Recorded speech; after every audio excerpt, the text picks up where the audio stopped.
de James Bond, Elisabeth II n'est plus. Le prochain 007 sera donc au service de Charles III. C'est la seule chose dont on est sûr pour le moment. Les producteurs l'ont annoncé ce week-end. Pour le reste, le prochain James Bond est un grand mystère. Alors que 007 fête ses 60 ans cette année, on ne sait pas du tout ce que nous réserve le futur épisode, Marie Jiquel.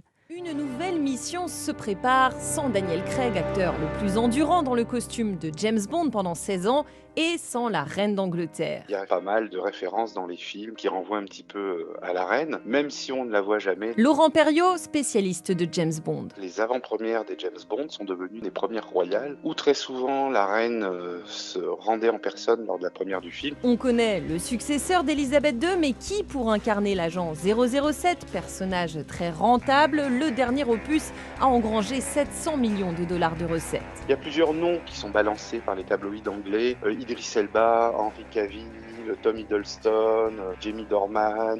Enfin, concernant l'intrigue, les bouleversements de notre monde, comme la guerre en Ukraine, seront-ils de la partie ? Les James Bond ont souvent collé à la géopolitique ou l'ont parfois anticipé. Par exemple, à l'époque du Monde ne suffit pas en 99. C'est une histoire de contrôle aussi des puits de pétrole et de gaz qui viennent d'Azerbaïdjan, vous voyez. 60 ans après Sean Connery, On l'aime et on a hâte. Et on